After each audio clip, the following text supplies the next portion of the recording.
আপনার ভালো দেখতে পারেন না এরকম বহু লোক আছে না?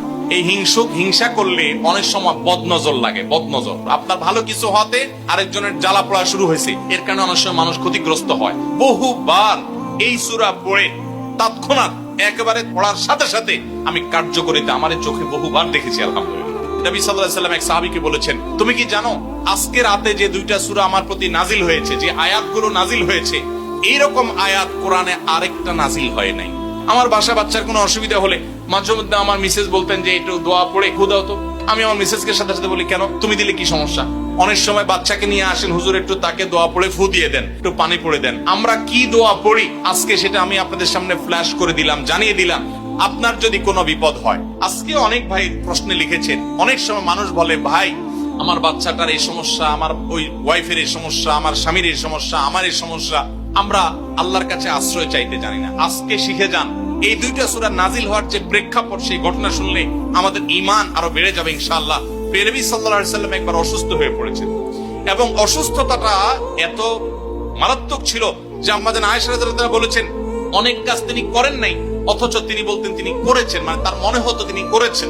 আবার অনেক কাজ তিনি করেছেন, তিনি ভুলে যেতেন। মানে এরকম একটা অবস্থা তার তৈরি হয়েছে যে স্বাভাবিক না অস্বাভাবিক, আমাদের অনেকের হয়। তখন নবী সাল্লাল্লাহু আলাইহি ওয়াসাল্লাম বিভিন্ন তখনকার যে চিকিৎসক ছিল তাদের সহযোগিতা নিয়েছেন, বিভিন্ন ট্রিটমেন্ট করেছেন, কিন্তু কোনোভাবে কোনো কাজ হচ্ছিল না।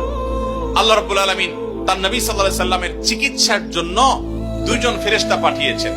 তাদের একজন ফেরেশতা নবী সাল্লাল্লাহু আলাইহি সাল্লাম স্বপ্নে দেখছেন যে একজন ফেরেশতা তার মাথার কাছে এসে দাঁড়িয়েছে নবী সাল্লাল্লাহু আলাইহি সাল্লামের, আরেকজন ফেরেশতা নবী করিম সাল্লাল্লাহু আলাইহি সাল্লামের পায়ের কাছে এসে দাঁড়িয়েছে।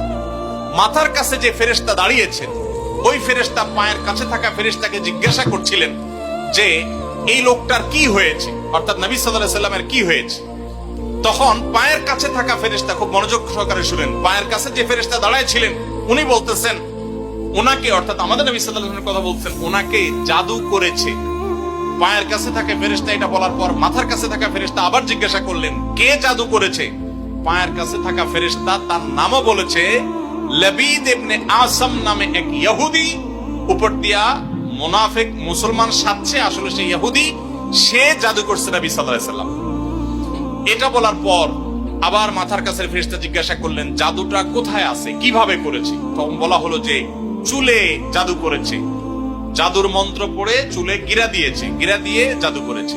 এরপর আবার মাথার কাছে ফেরেশতা জিজ্ঞাসা করলেন, জাদুটা কোথায়, জাদুর সেই সুতাটা, সেই ইয়েটা কোথায় রাখা আছে? তখন পায়ের কাছে থাকা ফেরেশতা, এগুলো আল্লাহর পক্ষ থেকে ওহী নিয়ে আসছেন, ওনারা জানেন, আল্লাহ ওহীর মাধ্যমে তাদের জানিয়েছেন।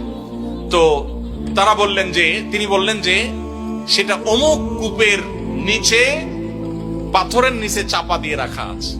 নবী করিম সাল্লাল্লাহু আলাইহি সাল্লামের স্বপ্ন শেষ হওয়ার পর উনি আম্মা জান আয়েশাকে সবাইকে বললেন এই অবস্থা। এরপর তিনি সেই সুতা তুলে আনলেন, সুতা তুলে এনে সেটা যখন ধ্বংস করলেন, গিরা খোলার ব্যবস্থা করলেন, সেই চুল, তখন দেখা গেল নবী সাল্লাল্লাহু আলাইহি সাল্লামকে আল্লাহ তাআলা অলৌকিক ভাবে সাথে সাথে সুস্থ করে দিয়েছে।